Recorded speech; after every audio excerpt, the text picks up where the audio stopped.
Hi everyone, मैं वीरेंद्र कुमार आप सभी का अपने चैनल बीकेसी लर्निंग पॉइंट पर स्वागत करते हैं। आज हम सभी लोग देखेंगे एक 27 फीट गुणे 44 फीट के एरिया में भवन का प्लान किस प्रकार से बनेगा और साथ ही साथ इस पे खर्च कितना आएगा, दीवार की मोटाई क्या रखेंगे और बहुत सारे चीज़ों की जानकारी इस वीडियो में आपको दिया जाएगा, इसलिए आप वीडियो पूरा देखें। और हाँ, यदि आपको भी इस प्रकार के कोई प्लान चाहिए तो कितना क्षेत्रफल है, लंबाई चौड़ाई लिख करके आप कमेंट के द्वारा हमारे पास भेजिए और उस पर हम ड्राइंग बना करके आप सबको फ्री में उपलब्ध करवाएंगे। तो चलिए अब हम शुरू करते हैं। अगर यहाँ पे देख रहे होंगे तो इसका जो प्लान में दिखाया गया है, इसकी लंबाई और चौड़ाई, यह लंबाई चौड़ाई 27 फीट और 44 फीट दिखाया गया है, जिसमें इसकी जो लंबाई है वह लंबाई 44 फीट और इसकी जो चौड़ाई है वह हमारा है 27 फीट। यह एरिया हमको मिला था कुशीनगर से प्लान बनाने के लिए और यहाँ पे यह दिखाया गया है रोड, या कह सकते हैं कि एक सड़क जहाँ से लगा हुआ यह प्लाट था और इसमें कंस्ट्रक्शन कार्य करवाना था। अब हम बात करते हैं इसके लागत की। सबसे पहले कि अगर इस प्लान के अनुसार भवन का निर्माण करवाया जा रहा है तो इस पे टोटल कास्ट क्या होगी, तो इसके लिए इस प्लाट का एरिया हमको चाहिए, कवर्ड एरिया, यानी कितने क्षेत्रफल को यह घेरेगा। तो इसके लिए हम 27 का और 44 का गुणा करते हैं। तो अगर इन दोनों का गुणा किया जाए तो इसका एरिया निकल करके लगभग आ जाएगा 1188 वर्ग फुट। इतना वर्ग फुट का एरिया होगा, जबकि जो इस पे खर्च होता है, यदि हमारा 1 वर्ग फुट है तो इस पे जो खर्च आता है वह 1100 से 1200 रुपया पर वर्ग फुट स्क्वायर होता है, या कह सकते हैं स्क्वायर फुट होता है।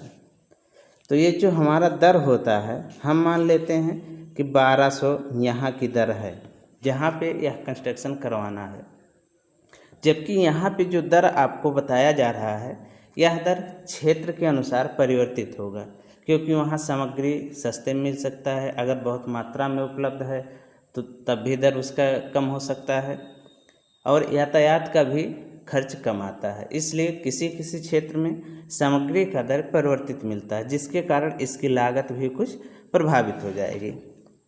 अब हम देख लेते हैं कि यदि हमारा 1188 वर्ग फुट था और उसमें 1200 से गुणा किया गया तो ये हमारा टोटल कास्ट आ गया। ये 13 लाख से लेकर के और 14 लाख के बीच में होगा, यानी 13 से 14 लाख रुपया इस प्लान के अनुसार भवन बनवाने पे खर्च होगा। और यह जो खर्च होगा इसमें A to Z सारे कार्य किए जाएंगे, जैसे प्लास्टर वगैरह हो गया, पेंटिंग हो गया, टाइल्स किचन वगैरह में लगाने की आवश्यकता है तो टाइल भी साथ में उपलब्ध होंगे। तो इस पे जो खर्च हमारा आएगा वह मान लेते हैं 13 से 14 लाख के आसपास होगा। अब हम बात करते हैं थोड़ा सा प्लान के बारे में। अगर प्लान को ध्यान से देखा जाए तो यहाँ पे दिखाया गया है कुछ इंस्ट्रक्शन, जैसे कि जो बाहरी दीवार है, यहाँ से लेकर के ये दीवार, ये पूरी दीवार, ये पूरी दीवार और यहाँ से ये छोटी वाली दीवार, ये हमारी बाहरी दीवार है। और जो भी हमारी बाहरी दीवार है उसकी मोटाई 9 इंच रखी गई है, जबकि जो आंतरिक दीवारें हैं, सारी आंतरिक दीवारें, जैसे ये सारी दीवारें, ये दीवारें जो रखी गई हैं यह हाफ फीट चिनाई यानी 4.5 इंच के आसपास रखी गई हैं। आसपास इसलिए कहा जा रहा है क्योंकि जो ईंट प्रयोग में लाते हैं उसका माप भी कुछ परिवर्तित होता है। तो 4.5 इंच या कह सकते हैं कि हाफ ईंट चिनाई होगा, जबकि जो बाहरी दीवार है वह हमारा फुल ईंट चिनाई, या कह सकते हैं कि 1 ईंट की चिनाई के बराबर होगा। अब देखते हैं कि ये जो हमारा प्लान है इस एरिया के अंदर क्या क्या चीज़ें उपलब्ध करवाई गई हैं। तो सबसे पहले हम देखते हैं, तो ये हमारा एक बेडरूम यहाँ पे दिखाया गया है, एक बेडरूम यहाँ पे दिखाया गया है, साथ ही साथ एक गेस्ट रूम बनाया गया है जो यहाँ पे है। ये हमारा बरामदा है और पोर्च दोनों के लिए निर्माण कार्य किया जा सकता है। ये हमारा लॉबी एक दिखाया गया है, यहाँ पे किचन दिखाया गया है और यहाँ पे स्टोर रूम। ये हमारा स्टेयर है, सीढ़ी है, यहाँ से होते हुए यहाँ तक आएंगे तो हम स्लैब पे छत के ऊपर जा सकते हैं। और साथ ही साथ अगर देखा जाए तो यहाँ पे इसके नीचे सीढ़ी के नीचे शौचालय, WC और बाथरूम, ये दोनों चीज़ें भी उपलब्ध करवाई गई हैं जो सीढ़ी के जस्ट नीचे ही होगा, यानी यहाँ एरिया को बढ़ाया गया। अब हम बात कर लेते हैं कि ये जो हमारा लॉबी दिखाया गया है इसको हम डिनिंग रूम के लिए भी प्रयोग कर सकते हैं, यानी भोजन खाने के लिए भी बैठ करके यहाँ पे खाने के लिए भी प्रयोग किया जा सकता है। अगर इसको हम डिनिंग रूम के लिए प्रयोग करते हैं तो यह डिनिंग रूम हमारा दोनों बेडरूम, गेस्ट रूम, बरामदा और साथ ही किचन से कंबाइन होगा, जहाँ पे हम बैठ करके भोजन वगैरह बहुत सरलता से सर्व भी कर सकते हैं और खाना खाया भी जा सकता है, भोजन को खाया भी जा सकता है। और यदि बात किया जाए तो यहाँ पे अगर देखेंगे तो हमको खिड़की उपलब्ध करवाई गई है। एक खिड़की यहाँ पे है, एक खिड़की यहाँ पे है। स्टोर रूम के लिए सिर्फ यहाँ पे रोशनदान दिखाया गया है, किचन के लिए एक खिड़की दिखाया गया है और ये जो हमारा गेस्ट रूम है इसके लिए एक खिड़की यहाँ पे भी दिखाया गया है। तो ये हमारे इसके अंदर खिड़की हो गई।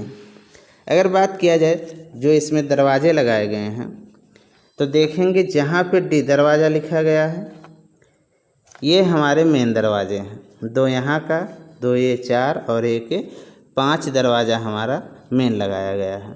इसके बाद किचन में और स्टोर रूम में इससे छोटा दरवाज़ा लगाया गया है जिसको D1 से दिखाया जा रहा है। जबकि यहाँ पे अगर देखेंगे जो सीढ़ी के नीचे शौचालय बनाया गया है और बाथरूम, उसके लिए D2 दरवाज़ा लगाया गया है, यानी यह और कम माप का दरवाज़ा प्रयोग में लाया जा रहा है। तो यह हमारा एक छोटा प्लान है जो 13 से 14 लाख तक में कंस्ट्रक्शन कार्य पूरा हो जाएगा और बहुत ही कम पैसे में कह सकते हैं एक बहुत बेहतरीन भवन का निर्माण इस प्लान के द्वारा करवाया जा सकता है। अगर यह वीडियो आप सबको अच्छा लगे तो इस वीडियो को लाइक करिए, शेयर करिए तथा हमारे चैनल को सब्सक्राइब करिए। अगर आपके पास भी कोई प्लाट है और भवन का निर्माण करवाना चाहते हैं तो आप उसका एरिया या कह सकते हैं लंबाई और चौड़ाई कमेंट के द्वारा हमको बताइए और उस आधार पे क्या क्या उसके अंदर चाहिए यह भी उपलब्ध करवाइए। फिर उसके बाद आपके लिए हम एक प्लान तैयार करेंगे। यदि आपको वह प्लान अच्छा लगे तो उसके अनुसार अपना भवन का निर्माण करवा सकते हैं और जो प्लान यहाँ से आपको दिया जाएगा वह बिल्कुल फ्री में होगा। यह वीडियो देखने के लिए आप सभी का धन्यवाद।